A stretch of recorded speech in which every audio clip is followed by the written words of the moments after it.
Hello दोस्तों, good morning, नमस्कार। आप सभी का स्वागत है आप सभी के अपने यूट्यूब चैनल परीक्षा की शिक्षा में। उम्मीद करता हूँ कि आप सभी अच्छे होंगे। आपकी जो तैयारी है बढ़िया तरीके से चल रही थी। जो बच्चा क्लास में फर्स्ट टाइम में पहली बार नए हैं उन सभी को बता दिया हमारे चैनल पर जो आपकी बीएड प्रवेश परीक्षा 2024 की जो आपकी तैयारी है रेगुलर बेसिस पे करवाई जाए। तो जिसे भी तैयारी पूरी करनी है, कंप्लीट करनी है, चैनल को जो है सब्सक्राइब करके हमारे साथ जुड़ जाइए और उसके बगल जो बेल आइकन का बटन दिएगा उसको ऑन कर लीजिए, ठीक है। क्लास का समय देख लीजिए। जीके जीएस का जो क्लास है आपका सुबह 10 बजे डेली देखने को मिलती है। रीजनिंग की जो क्लास है आपको दोपहर को 1 बजे देखने को मिलती है। कला वर्ग की जो क्लास है आपको शाम को 4 बजे और हिंदी की जो क्लास है आपको शाम को 7 बजे हमारे चैनल पे देखने को मिलती है। क्लासेस का जो शेड्यूल है आप लोग को याद करके रखना है, इसी टाइम पे वो क्लासेस से जुड़ना है, अपनी तैयारी को जो है साथियों पूरा और कंप्लीट करना है। इसके अलावा अगर आपका कोई डाउट है, कोई क्वेश्चन है, कोई क्वेरी, तो आप हमारे इंस्टाग्राम पर पूछ सकते हैं। परीक्षा के शिक्षण का इंस्टाग्राम का पेज का जो लिंक है नीचे डिस्क्रिप्शन में मिल जाएगा। पीडीएफ और नोट्स के हमारे टेलीग्राम का जो चैनल आप लोग इसको ज्वाइन कर लिया। परीक्षा के शिक्षण का नीचे डिस्क्रिप्शन में इसका भी लिंक मिल जाएगा। यहाँ पे क्या है, डेली बेसिस पर आपको जो क्लास का अपडेट है वो दिया जाता है और जो आपका एग्जाम का अपडेट है वो भी आपको यहाँ पे दिया जाता है। तो आप लोग यहाँ से जुड़े रहेंगे तो आपका कोई भी अपडेट जो है क्लास के रिगार्डिंग और एग्जाम के रिगार्डिंग छूटेगा नहीं, ठीक है। और अपडेट से याद है कि यूपी बीएड वालों का जो एडमिट कार्ड है वो आ गया है, तो आप लोग जाके डाउनलोड कर लीजिए जिसने अभी तक डाउनलोड नहीं किया है। और अपना जो सब है डिटेल्स उस पर चेक कर लीजिए, ठीक है। क्लियर है को उसके बारे में। तो फटाफट जाके अपना एडमिट कार्ड आप लोग डाउनलोड कर लीजिए। और जो बिहार वाले हैं उनका जो है 17 जून को जो है एडमिट कार्ड आ जाएगा, तो आप लोग भी परेशान मत होइए। और 25 जून को जो आपका एग्जाम है तो उसके पहले जो है 17 जून को आपका एडमिट कार्ड आ जाएगा, ठीक है। और बाकी स्टेट वालों का भी जो है आगे पीछे करके आ ही जाएगा, ठीक है। तो चलें क्लास स्टार्ट करेंगे। एक एक क्वेश्चन को ध्यान से अच्छे से देख के उत्तर देने की कोशिश करेंगे और सही उत्तर बताने की कोशिश करेंगे। सही उत्तर का स्टार्ट करने से पहले जिसने अभी तक क्लास को लाइक नहीं किया है, क्लास को लाइक करेंगे, क्लास को अपने दोस्तों जो है शेयर करेंगे और चैनल को जो है सब्सक्राइब करके हमारे साथ जुड़ेंगे, ठीक है। चलिए पहला क्वेश्चन देखते हैं आपका क्या देगा, बताने की कोशिश करेंगे। क्वेश्चन नंबर 1 दिया गया, निम्न में से कौन सा गलत है। पहला क्वेश्चन दिया गया, निम्न में से कौन सा कथन जो दिया गया यहाँ पे गलत है। तो देखिए, राज्यपाल जो है राष्ट्रपति द्वारा नियुक्त किया जाता है, सही बात है। राष्ट्रपति के प्रसाद पर्यंत जो है राज्यपाल का कार्यकाल रहता है, ये भी सही बात है। राज्यपाल जो है राष्ट्रपति को अपना त्याग पत्र सौंपता है, ये भी सही बात है। 35 वर्ष की आयु का व्यक्ति राज्यपाल बन सकता है, ये वाला जो कथन दिया गया गलत है, ठीक है। 30 वर्ष दिया है ना, सॉरी, 30 वर्ष की व्यक्ति का जो आयु है राज्यपाल नहीं बन सकता है, याद रखिएगा, ठीक है। उसकी आयु कम से कम 35 वर्ष होनी चाहिए, ठीक है। क्लियर होगा इसके बारे में। चलिए अगले क्वेश्चन बढ़ेंगे। दूसरा नंबर क्या देगा बताने की कोशिश करेंगे। आपका एड्रेस है, भारत के केंद्रीय रेल मंत्री को किसकी सलाह पर किसके द्वारा नियुक्त किया जाता है, बताइए। भारत के केंद्रीय रेल मंत्री को जो है किसकी सलाह पर किसके द्वारा नियुक्त किया जाता है ना। तो आपका राइट आंसर साथियों, प्रधानमंत्री की सलाह पर जो है राष्ट्रपति के द्वारा नियुक्त किया जाता है। जो आपका दिया गया यहाँ पे ये वाला ऑप्शन आपका यहाँ पे राइट आंसर हो जाएगा, ठीक है। क्लियर हो गया इसके बारे में।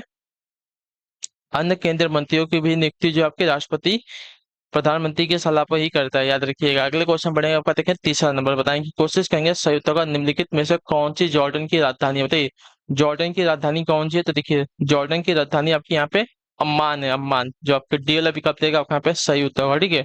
जॉर्डन की राजधानी आपकी अम्मान है और इसकी मुद्रा जो आपकी दिनार है, ठीक है। अगला आपका देखेंगे चौथा नंबर प्रश्न क्या देगा बताने की कोशिश करेंगे। निम्नलिखित में से कौन सी मंगोलिया की मुद्रा, बताइए।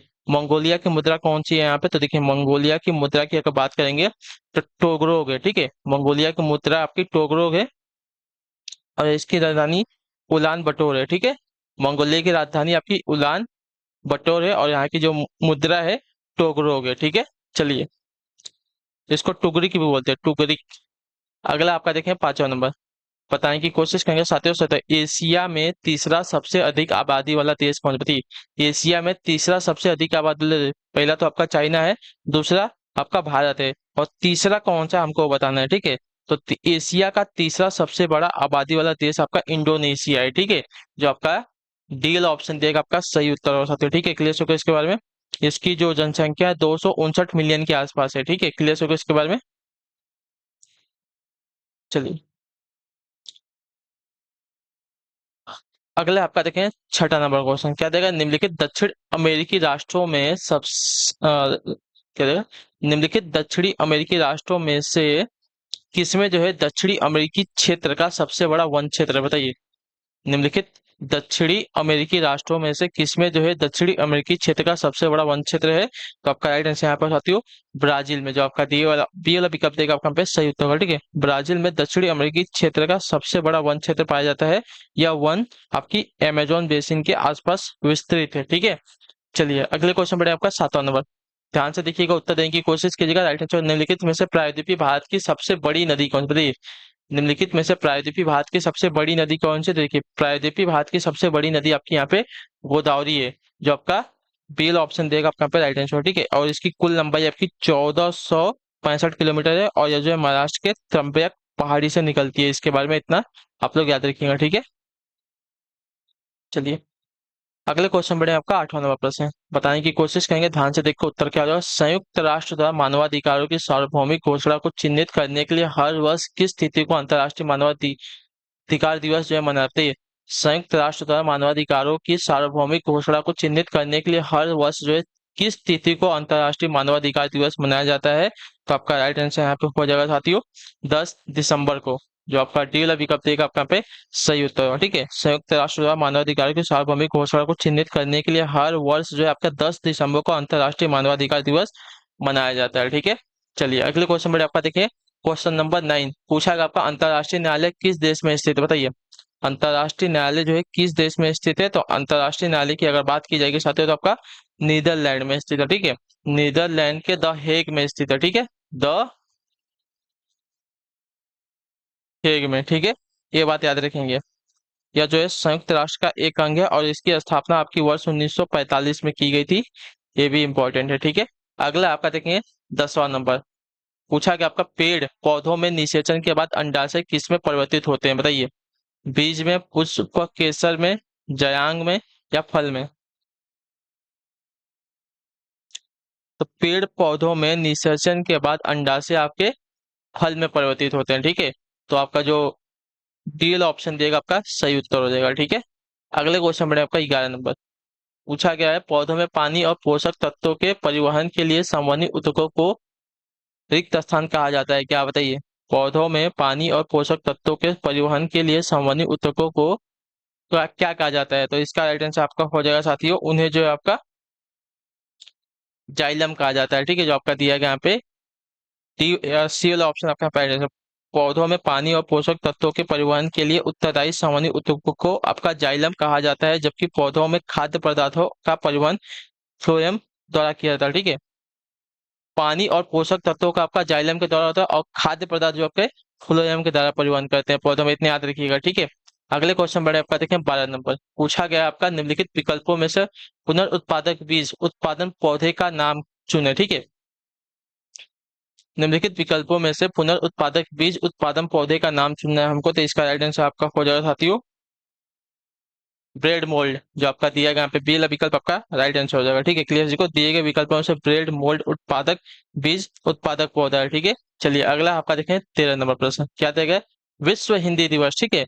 विश्व हिंदी दिवस कब मनाया जाता है। 10 जनवरी को, 15 जनवरी को, 17 जनवरी का, 17 दिसंबर को।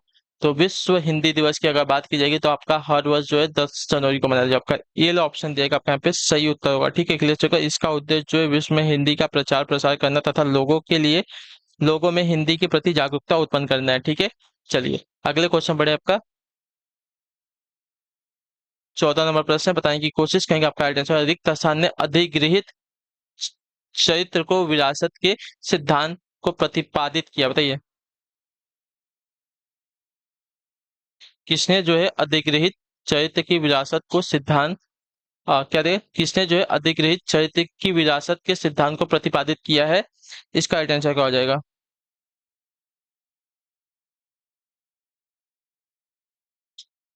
तो जीन बैप्टिस्ट लैमार्क ने, जो आपका ये वाला ऑप्शन देगा आपका सही उत्तर होगा, ठीक है। क्लियर। जीन बैप्टिस्ट लैमार्क ने अधिगृहित चरित्र की विरासत के सिद्धांत को प्रतिपादित किया है। उन्होंने जो आपका 1801 ईस्वी में यह सिद्धांत दिया था, ठीक है। अगले क्वेश्चन बढ़े आपका देखें 15 नंबर, क्या देगा है? Rebooting India realising a billion experience नामक पुस्तक के लेखक कौन, बताइए। Rebooting India realising a billion experience नामक पुस्तक के लेखक की बात कर रहा है, कौन है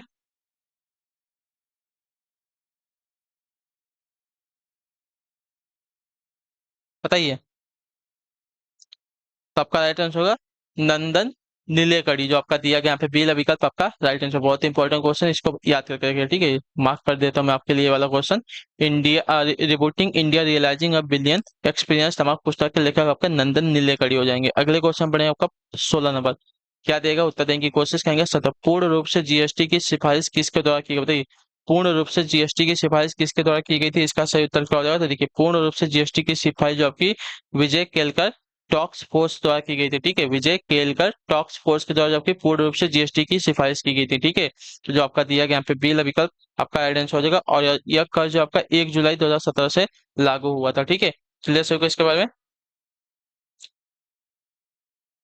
हाँ या ना, क्लियर है ना यहाँ तक।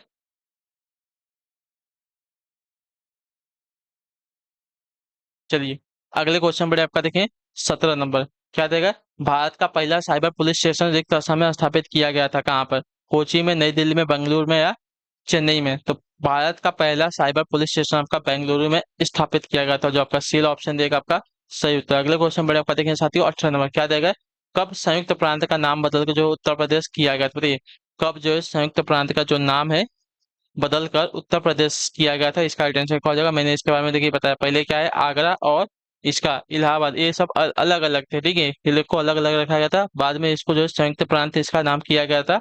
बाद में जो है इसका नाम उत्तर प्रदेश कब किया गया था हमको वो बताना है। ठीक है, तो आपका राइट आंसर 24 जनवरी 1950 को। ठीक है, जो आपका बी वाला विकल्प देखा आपका यहाँ पे राइट आंसर 24 जनवरी 1950 को जो है संयुक्त प्रांत का नाम बदलकर उत्तर प्रदेश कर दिया गया था। ठीक है, वर्ष 1937 में इसका नाम जो है संयुक्त प्रांत रखा गया था। उत्तर प्रदेश का पुनर्गठन आपका 1 नवंबर 1956 को तथा राज्य का विभाजन जो आपका 9 नवंबर 2000 को किया गया था। ठीक है, चलिए अगले क्वेश्चन बढ़े आपका देखेंगे 19 नंबर। सूफी कवि अमीर खुसरो का जन्म उत्तर प्रदेश के किस जिले में हुआ, बताइए सूफी कवि अमीर खुसरो का जो जन्म है उत्तर प्रदेश के किस जिले में हुआ था। तो इसका राइट आंसर आपका हो जाएगा साथियों एटा जिले में। ठीक है, जो आपका दिया गया यहाँ पे सी वाला विकल्प आपका यहाँ पे राइट आंसर। ठीक है, चलिए वर्तमान में पटियाली कासगंज जिले के अंतर्गत आता है ये। ठीक है, एटा जिला। अगला क्वेश्चन देखते हैं आपका 20 नंबर। बताएं कि कोशिश करेंगे आर्टिस्ट का निम्नलिखित में से किस प्रसिद्ध भारतीय शास्त्रीय गायिका को उनके शिष्य द्वारा प्यार से अप्पा जी बुलाया जाता था, बताइए। तो आपका राइट आंसर साथ गिरिजा देवी को, जो आपका ये वाला विकल्प देगा आपका सही उत्तर होगा। ठीक है, क्लियर को इसके बारे में क्लियर है। प्रसिद्ध भारतीय शास्त्रीय गायिका गिरिजा देवी को उनके शिष्यों द्वारा जो प्यार से अप्पा जी बुलाया जाता था, वे जो है बनारस घराने से संबंधित थे। ठीक है, अगले क्वेश्चन में आपका 21 नंबर। बताने की कोशिश करेंगे उत्तर प्रदेश के निम्नलिखित जिलों में से किसकी सीमा जो है नेपाल के साथ लगती है, बताइए नेपाल की सीमा जो है निम्नलिखित में से किसके साथ लगती है हमको बताना है। ठीक है, उत्तर प्रदेश का, उत्तर प्रदेश के निम्नलिखित जिलों में से किसकी सीमा जो है नेपाल के साथ लगती है, हमसे ये पूछा है। ठीक है, तो उत्तर प्रदेश के महाराजगंज जिले की सीमा। ठीक है, याद रखिएगा उत्तर प्रदेश के महाराजगंज जिले की जो सीमा है नेपाल के साथ लगती है। इसके अतिरिक्त जो है सिद्धार्थनगर, श्रावस्ती, बहराइच, बलरामपुर, लखीमपुर खीरी तथा पीलीभीत जिलों की भी सीमा आपकी नेपाल के साथ लगती है। ठीक है, ये बात याद रखिएगा। चलिए अगला आपका देखेंगे, उत्तर देने की कोशिश करेंगे आपका 22 नंबर। क्या दिया गया है, उत्तर देने की कोशिश करेंगे साथियों सही उत्तर का। निम्नलिखित में से कौन से सिख गुरु ने 1699 ईस्वी में खालसा पंथ की स्थापना की थी। खालसा निष्ठावान समुदाय है जो अपने विश्वास के दृश्य प्रतीकों को पहनते हैं और योद्धाओं की तरफ प्रशिक्षित होते हैं, बताइए। तो खालसा पंथ की स्थापना 1699 ईस्वी में किसने की थी। तो मैं आपको एक हिंट दे दूं, तो सिखों के आखिरी गुरु थे। ठीक है, तो सिखों के आखिरी गुरु कौन थे, तो आपका राइट आंसर होगा तो गुरु गोविंद सिंह, जो आपका दिया गया यहाँ पे डी विकल्प आपका राइट आंसर होगा साथियों। ठीक है, गुरु गोविंद सिंह जो है सिखों का आखिरी गुरु थे और इन्होंने जी आपकी खालसा पंथ की स्थापना की थी 1699 ईस्वी में। ठीक है, चलिए अगले क्वेश्चन बढ़े आपका 23 नंबर। क्या देगा, किस सिख गुरु ने सिख विवाह समारोह की शुरुआत आनंद कराज के नाम से की थी, बताइए किस सिख गुरु ने सिख विवाह समारोह की शुरुआत आपकी आनंद कारज के नाम से की थी। इसका राइट आंसर क्या हो जाएगा, तो इसका राइट आंसर आपका हो जाएगा साथियों गुरु अमरदास ने। ठीक है, जो आपका दिया गया यहाँ पे श्री गुरु अमरदास, तो आपका पीएल विकल्प आपका यहाँ पे राइट आंसर। सिख गुरु अमरदास ने सिख विवाह समारोह की शुरुआत आपकी आनंद कारज के नाम से की थी। इसे जो है लवन व्यवस्था भी कहते हैं। ठीक है, गुरु अमरदास सिखों के तीसरे गुरु थे। ठीक है, चलिए अगले क्वेश्चन पर आपका देखें 24 नंबर। बताएं की कोशिश करेंगे साथियों निम्नलिखित में से कौन सा सही मिलान है हमको बताना है। ठीक है, सही मिलान कौन सा हमको बताना है ना।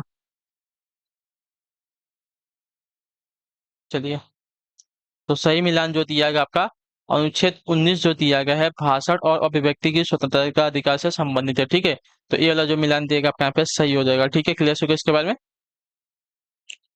अनुच्छेद 19A जो दिया गया है, अनुच्छेद 19A भाषण और अभिव्यक्ति की स्वतंत्रता का अधिकार इसमें दिया गया है, तो आपका ये वाला जो मिलान है आपका सही है, ठीक है। और संघ बनाने का जो अधिकार दिया गया है अनुच्छेद 19C में दिया गया है, ठीक है। और किसी पेशे का अभ्यास करने का जो अधिकार है, ठीक है, किसी पेशे का अभ्यास या अपनाने का अधिकार जो आपका 19G में दिया गया है, ठीक है। और जो आपका दिया गया है शांतिपूर्वक और हथियारों के बिना इकट्ठा होने का जो अधिकार है, ये आपका किस में दिया है, तो ये आपका 19B में दिया गया है, ठीक है। सब सही कर लेंगे आप लोग। चलिए, चलिए तो इसका आप लोग स्क्रीनशॉट ले लेंगे, फिर आगे बढ़ेंगे हम लोग। चलिए आगे बढ़ेंगे। आपका 25 नंबर क्या देगा है, निम्नलिखित में से कौन सा एक राजकोषीय नीति का यंत्र नहीं है, बताइए। निम्नलिखित में से कौन सा जो है आपका एक राजकोषीय नीति का यंत्र नहीं है, तो एक राजकोषीय नीति का अंत जो दिया आपका क्रेडिट राशनिंग, ठीक है। डी वाला विकल्प आपका राइट आंसर होगा। क्रेडिट राशनिंग जो आपका राजकोषीय नीति का यंत्र नहीं है, ठीक है। लोक जन व्यय कराधान सार्वजनिक ऋण तथा ऋणार्थ प्रबंधन से संबंधित नीति को जो राजकोषीय नीति कहा जाता है, इतना याद रखिएगा, ठीक है। चलिए अगले क्वेश्चन बढ़े, आपका देखेंगे 26वां। भारत के नियंत्रक एवं महालेखक परीक्षक की नियुक्ति कितने वर्षों के लिए की जाती है, बताइए। तो भारत के नियंत्रक एवं महालेखक परीक्षक की जो नियुक्ति है 6 वर्षों या 65 वर्ष जो भी पहले की आयु तक के लिए होती है, ठीक है, याद रखिएगा। तो जो आपका दिया गया यहाँ पे सी विकल्प आपका राइट आंसर। कितने वर्षों के पूछेगा तो 6 वर्ष, या तो उसकी जो आयु है 65 वर्ष से ज्यादा नहीं होनी चाहिए, ठीक है। इतना याद रखिएगा, ठीक है। और जो आपका भारत के नियंत्रक एवं महालेखा परीक्षक आपका एक क्या बोलते हैं इसको, कैग बोलते हैं। और कैग जो आपका एक संवैधानिक पद है जिसकी नियुक्ति आपकी राष्ट्रपति करता है, तथा यह जो है लोक वित्त का संरक्षक एवं लेखा परीक्षक एवं लेखा विभाग का मुखिया होता है, ठीक है। अगले क्वेश्चन में आपका देखें 27 नंबर क्या देगा, भारत की आकस्मिकता निधि का संरक्षक कौन, बताइए। भारत की आकस्मिकता निधि का संरक्षक कौन है, देखिए भारत की आकस्मिकता निधि का संरक्षक आपका राष्ट्रपति होता है, जो आपका दिया गया यहाँ पे सी वाला विकल्प आपका सही उत्तर होगा साथियों, ठीक है। क्लियर हो गया इसके बारे में। यह संविधान के अनुच्छेद 267 के तहत संसद द्वारा स्थापित निधि है, जिसमें संसद द्वारा पारित कानून द्वारा समय समय पर धन जमा किया जाता है। इस निधि से धन निकालने के लिए जो है संसद की अनुमति जो है आवश्यक होती है, याद रखिएगा, ठीक है। अगले क्वेश्चन बढ़ेंगे आपका 28 नंबर क्या देगा, भारत की प्रथम महिला शासक कौन थी, बताइए। भारत की प्रथम महिला शासक कौन थी, तो भारत की प्रथम महिला शासक आपके यहाँ पे रजिया सुल्तान थी, ठीक है। जो आपका दिया गया यहाँ पे बी वाला विकल्प आपका राइट आंसर होगा, ठीक है। वह जो है इल्तुतमिश की पुत्री थी, ठीक है। इल्तुतमिश की पुत्री थी। रजिया के शासन चलाने के लिए पुरुषों का वेश धारण किया था, ठीक है। रजिया ने अल्तुनिया से विवाह किया था तथा 1240 ईस्वी में कैथल के पास डाकुओं द्वारा इसकी हत्या कर दी गई थी, ठीक है। अगले क्वेश्चन बढ़ेगा आपका 29 नंबर। भारत के प्रथम गवर्नर जनरल कौन थे, बताइए। भारत के प्रथम गवर्नर जनरल कौन थे, भारत के प्रथम गवर्नर जनरल की अगर बात की जाएगी तो आपका राइट आंसर हो जाएगा साथियों लॉर्ड विलियम बेंटिंग, ठीक है। जो आपका दिया यहाँ पे ए वाला विकल्प आपका राइट आंसर हो जाएगा, ठीक है। क्लियर हो गया इसके बारे में। इसने जो है 1829 ईस्वी में राजा राम मोहन के सहयोग से जो है सती प्रथा को समाप्त किया था, लॉर्ड विलियम बेंटिंग ने, ये बात याद रखिएगा, ठीक है। चलिए अगले क्वेश्चन बढ़े आपका 30 नंबर, बताने की कोशिश करेंगे निम्नलिखित में से कौन से ग्रह को जो है पृथ्वी का जुड़वा कहा जाता है, बताइए। पृथ्वी का जुड़वा कौन से ग्रह को कहा जाता है, तो आपका राइट आंसर यहाँ पे हो जाता है शुक्र ग्रह को, जो आपका बी वाला विकल्प देगा आपका राइट आंसर होगा, ठीक है। शुक्र ग्रह को जो है पृथ्वी का जुड़वा कहा जाता है, ठीक है। क्लियर है। या पृथ्वी के सबसे निकट एवं सर्वाधिक चमकीला ग्रह है, इसे जो है भोर का तारा तथा सांझ का तारा भी कहा जाता है, ठीक है।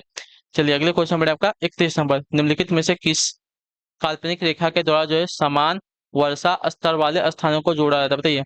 निम्नलिखित में से किस काल्पनिक रेखा के द्वारा जब समान वर्षा स्तर वाले स्थानों को जोड़ा जाता है, तो आपका राइट आंसर यहाँ पे हो जाएगा साथियों समवर्षा रेखाएं द्वारा, जो आपका दिया गया यहाँ पे सी वाला विकल्प आपका राइट आंसर होगा, ठीक है। क्लियर है। चलिए अगले क्वेश्चन बढ़े आपका 32 नंबर, बताने की कोशिश करेंगे साथियों राइट आंसर क्या हो जाएगा। फफूंद या कवक के अध्ययन को क्या कहते हैं, बताइए। फफूंद या कवक के अध्ययन को क्या कहते हैं, बताइए। तो फफूंद या कवक के अध्ययन को आपका कहा जाता है साथियों कवक विज्ञान, जो आपका सी वाला विकल्प देगा आपका राइट आंसर, ठीक है। फफूंद या कवक के अध्ययन को आपका कहा जाता है कवक विज्ञान, ठीक। चलिए अगला क्वेश्चन देखिए आपका 33 नंबर, बताने की कोशिश करेंगे राइट आंसर का। निम्नलिखित में से कौन सा जीवाणु जो है दही के गठन के लिए उत्तरदायी होता है, बताइए। निम्नलिखित में से कौन सा जीवाणु जो है दही के गठन के लिए जिम्मेदार होता है, तो दही के गठन के लिए जिम्मेदार आपका देखिए लैक्टोबैसिलस होता है, ठीक है। जीवाणु जिम्मेदार जो आपका दिया गया सी वाला विकल्प आपका राइट आंसर होगा, ठीक है। क्लियर हो गया इसके बारे में। दही के जमन के लिए मतलब गठन के लिए, ठीक है। आपका लैक्टोबैसिल्स जो आपका जीवाणु होता है उत्तरदायी होता है, ठीक है। क्लियर हो गया इसके बारे में। चलिए अगले क्वेश्चन में बढ़ेंगे, उत्तर देने की कोशिश करें। आपका 34 नंबर क्या देगा?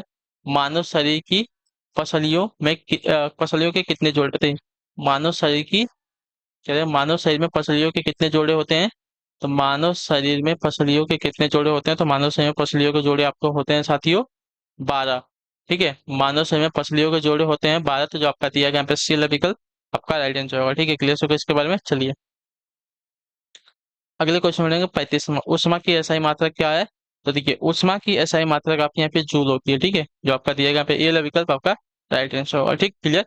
अगले क्वेश्चन बढ़ेंगे आपका 36वां, क्या देगा? सोडियम बाइकार्बोनेट का साधारण नाम क्या होता है? बताइए सोडियम बाइकार्बोनेट का साधारण नाम क्या होता है? देखिए सोडियम बाइकार्बोनेट का साधारण नाम होगा, देखने जाएंगे तो आपका खाने का सोडा होता है, ठीक है। खाने का सोडा या तो बेकिंग सोडा होता है, जो आपका दिया गया यहाँ पे ए वाला विकल्प आपका सही उत्तर हो जाएगा, तो ठीक है। क्लियर हो गया इसके बारे में। और इसका उपयोग जो है बेकरी उद्योग में पेंट की अम्लता दूर करने में और अग्निशामक यंत्रों में, कागज उद्योग में जल की कठोरता दूर करने आदि में जो है किया जाता है, ठीक है। चलिए अगले क्वेश्चन बढ़े आपका, देखें 37 नंबर क्या देगा? निम्नलिखित में से कौन सा एक लोहे का अयस्क, बताइए निम्नलिखित में से कौन सा एक लोहे का अयस्क है? तो लोहे का एक अयस्क अगर देखने जाएंगे आपके यहाँ पे हो जाएगा साथियों लौ उल्का, जो आपका दिया गया यहाँ पे सी वाला विकल्प आपका एड्रेस होगा, ठीक है। लौ उल्का यानी कि ये आपका जो है लोहे का अयस्क होता है, ठीक है। क्लियर हो गया इसके बारे में। हेमेटाइट, मैग्नेटाइट और लिमोनाइट लोहे के अन्य अयस्क होते हैं, ठीक है। क्लियर है सभी को इसके बारे में। और मैग्नेटाइट जो आपका सर्वोत्तम अयस्क होता है, इसमें जो आपके लोहे की मात्रा आपकी 72% तक होती है, ठीक है। अगला आपका देखेंगे 38 नंबर, बताने की कोशिश करेंगे। राइट आंसर का निम्नलिखित में से अधिकतम जैव विविधता किसमें होती है? बताइए निम्नलिखित में से अधिकतम जैव विविधता किसमें? तो देखिए अधिकतम जैव विविधता की अगर बात की जाएगी तो आपका राइट आंसर यहाँ पे हो जाएगा साथियों उष्णकटिबंधीय क्षेत्रों में होती है, ठीक है। जो आपका दिया गया यहाँ पे डी वाला विकल्प आपका सही उत्तर होगा। अधिकतम जैव विविधता आपकी उष्णकटिबंधीय क्षेत्र में होती है, ठीक है। अगले क्वेश्चन में आपका देखो 39 नंबर क्या देगा? अल्बर्ट साबिन को रिक्त स्थान विकसित करने के लिए जानते हैं।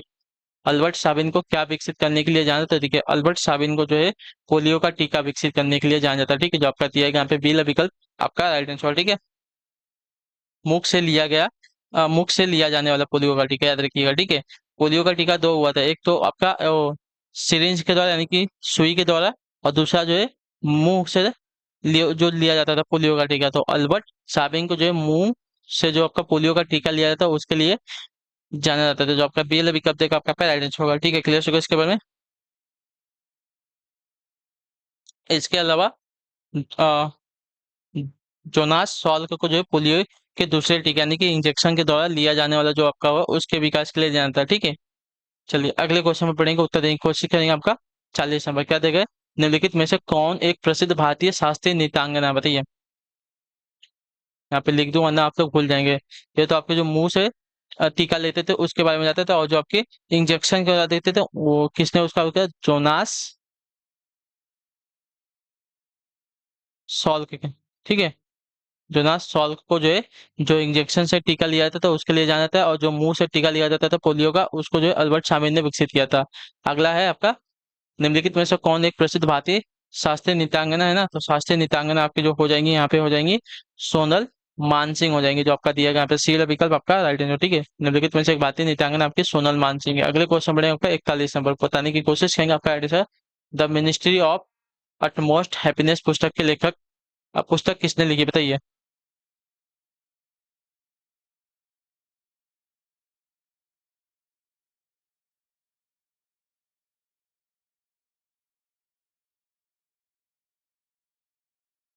The ministry of utmost happiness पुस्तक किसने लिखी है? तो आपका राइट आंसर यहाँ पे हो जाएगा साथियों अरुंधति रॉय ने, ठीक है। जो आपका डी विकल्प देगा आपका the ministry of utmost happiness पुस्तक की लेखिका आपकी अरुंधति रॉय हो जाएंगी, ठीक है। क्लियर हो गया यहाँ तक। चलिए अगले क्वेश्चन पढ़े हुआ देखें 42 नंबर क्या देगा? उच्च पैदावार वाले बीज की किस्में सोनालिका और कल्याण सोना किस फसल से संबंधित है? ठीक है। उच्च पैदावार वाले बीज की किस्में जो है सोनालिका और कल्याण जो है सोना, कल्याण सोना किस फसल से संबंधित है? तो ये देखिए आपकी हो जाएंगे साथियों गेहूं की, ठीक है, जो आपका दिया गया यहाँ पे सी वाला ऑप्शन आपका यहाँ पे एडिशन, उच्च पैदावार वाले बीज की किस्में सोनालिका और कल्याण सोना जो है गेहूं की फसल से संबंधित है, ठीक है। गेहूं की अन्य किस्मों में आपकी अर्जुन प्रताप राज्य 911 यूपी 215 आदि प्रसिद्ध है, ठीक है। यह किस्में जो आपकी अत्यधिक पैदावार के लिए जो है जानी जाती है, ठीक है। अगले क्वेश्चन में आपका देखें 43 नंबर, क्या दिया गया है, सर्व और वाली शब्द किस खेल में से जुड़े हुए हैं? बताइए, सर्व और वाली जो है शब्द जो है किस खेल से जुड़े हुए हैं? तो आपका राइट आंसर यहाँ पे हो जाएगा साथियों टेनिस खेल के साथ, ठीक है। जो आपका दिया गया यहाँ पे ये वाला विकल्प आपका right है, टेबल टेनिस के साथ नहीं, सिर्फ टेनिस खेल के साथ, ठीक है। सर्व और वॉली शब्द जो है टेनिस के खेल से जुड़े हुए हैं, ठीक है, याद रखिएगा। अगले क्वेश्चन में आपका देखेंगे 44 में, क्या देगा, भारत में 30 जनवरी को किस दिवस के रूप में मनाया जाता है? भारत में जो है 30 जनवरी को जो है किस दिवस के रूप में मनाया जाता है? तो आपका राइट आंसर यहाँ पे हो जाएगा साथियों शहीद दिवस के रूप में, जो आपका दिया गया यहाँ पे बी वाला विकल्प आपका राइट आंसर। यहाँ पे देखिए दो आपका शहीद दिवस मनाया, एक तो आपका 30 जनवरी जो हो गया ये, और दूसरा जो आपका देखिए 23 मार्च है। बता देता हूँ आपको, देखिए भारत में 30 जनवरी को जो है शहीद दिवस के रूप में मनाते हैं। इसी दिन जो है 30 जनवरी 1948 को जो है महात्मा गांधी की हत्या की गई थी। एक अन्य शहीद दिवस आपका 23 मार्च को मनाया जाता है, जब भगत सिंह सुखदेव और राजगुरु को फांसी दी गई थी, ठीक है। एक दूसरा होता है 23 मार्च, ठीक है। अगला आपका 45 नंबर, मधुबनी कला कहाँ प्रसिद्ध थी? मधुबनी कला कहाँ प्रसिद्ध, देखिए मधुबनी कला जो आपकी मिथिला में, जो आपका दिया गया यहाँ पे बी वाला विकल्प आपका आइडेंस हो जाएगा, ठीक है। मधुबनी कला जो है बिहार के मिथिला में प्रसिद्ध है, इसे जो है मधुबनी चित्रकला अथवा मिथिला पेंटिंग कहा जाता है, ठीक है, याद रखिएगा। अगले क्वेश्चन बढ़े आपका देखें 46 नंबर, ईमेल प्राप्त करने के लिए कौन सा प्रोटोकॉल उपयोग में आता है? ईमेल प्राप्त करने के लिए कौन सा प्रोटोकॉल उपयोग में आता है? देखिए ईमेल प्राप्त करने के लिए आपका जो प्रोटोकॉल उपयोग में आता है आपका पॉप 3 आता है, ठीक है। जो आपका दिया गया डी वाला विकल्प आपका आइडेंस होगा, ठीक है। ईमेल प्राप्त करने के लिए पॉप 3 नामक प्रोटोकॉल का उपयोग किया जाता है। इसका पूरा नाम आपका देखिए पोस्ट ऑफिस प्रोटोकॉल वर्जन 3 है, ठीक है। यह हमें हमारे कंप्यूटर पर ईमेल मैसेज को डाउनलोड तथा प्राप्त करने की सुविधा देता है, ठीक है। अगला आपका देखें 47 नंबर, क्या दिया गया है, भारत की पहली महिला ओलंपिक खिताब विजेता का नाम बताइए, ठीक है। भारत की पहली महिला ओलंपिक खिताब विजेता का नाम बताइए ना। तो भारत की पहली महिला ओलंपिक खिताब विजेता का नाम आपका यहाँ पे कर्णम मल्लेश्वरी हो जाएगा, ठीक है। जो आपका दिया गया डी वाला विकल्प आपका राइट आंसर होगा, ठीक है। क्लियर हो गया इसके बारे में। चलिए अगला आपका देखें 48 नंबर, बताएं कि कोशिश करेंगे the story of my experiment with truth के लेखक कौन है? The story of my experiment with truth के लेखक कौन है? तो आपका राइट आंसर यहाँ पे हो जाएगा साथियों मोहनदास करमचंद गांधी, ठीक है। जो आपका दिया गया यहाँ पे डी वाला विकल्प आपका राइट आंसर होगा, ठीक है। क्लियर हो गया यहाँ तक। चलिए अगले क्वेश्चन में आपका देखें 49 समझते गए, पैठन जल विद्युत परियोजना किस राज्य में, बताइए पैठन जल विद्युत परियोजना किस राज्य में स्थित है? पैठन जल विद्युत परियोजना आपके महाराष्ट्र राज्य में स्थित है, बात याद रखिएगा, ठीक है। जो आपका दिया गया यहाँ पे डी वाला विकल्प आपका सही उत्तर हो जाएगा, ठीक। क्लियर हो गया। इसे जो है आपका देखिए जायकवाड़ी परियोजना भी कहा जाता है। यह महाराष्ट्र के औरंगाबाद जिले में गोदावरी नदी पर स्थित है, ठीक है। इसके निर्माण में जो है जापान की सरकार ने सहयोग दिया है, और इसके तहत सिंचाई के साथ साथ जल विद्युत का उत्पादन भी किया जाएगा, ठीक है। अगला आपका देखें आखिरी क्वेश्चन बताएंगे, कोशिश करेंगे राइट आंसर, केरल में स्थित सर्वोच्च पर्वत चोटी का नाम बताइए, ठीक है। केरल में स्थित सर्वोच्च पर्वत चोटी का नाम बताइए। देखिए केरल में स्थित सर्वोच्च चोटी का आपका नाम यहाँ पे अन्नाईमुड़ी हो जाएगा, ठीक है। जो आपका दिया गया यहाँ पे सी वाला विकल्प आपका राइट आंसर होगा। यह अन्नामलाई पर्वत में स्थित है, ठीक है। अन्नाईमुड़ी जो आपका अन्नामलाई पर्वत में स्थित है, और इसकी ऊंचाई आपकी 2695 मीटर है। यह केरल के क्या है, इडुक्की जिले में स्थित है, ठीक है। चलिए क्लियर यहाँ तक सभी का ना, ठीक है। तो आई होप कि आपको जो क्लास है अच्छी लगी है। अच्छी लगी क्लास को लाइक कर दिए, चैनल पर पहले तो चैनल को सब्सक्राइब, और हमें जो है कमेंट में अपनी राय क्लास के बारे में जो होती है आपको क्लास कैसी लगी है, ठीक है। तो जो भी होगा अपना जो राय है नीचे कमेंट में दे दीजिएगा, और आपने 50 में से किसने क्वेश्चन राइट किए हैं वो भी आपका आंसर मुझे नीचे कमेंट में चाहिए, ठीक है। तो क्लास अच्छी लगी तो क्लास को लाइक कर देगा, चैनल पर पहले तो चैनल को जो है सब्सक्राइब कर लीजिएगा, और हमें जो है अपना फीडबैक दे दीजिए। तो हम आपसे मिलते हैं आपकी अगली क्लास में, तब तक के लिए टाटा बाय बाय, जय हिंद, जय भारत। आपसे क्लास से जुड़ने के लिए बहुत बहुत ही धन्यवाद साथियों।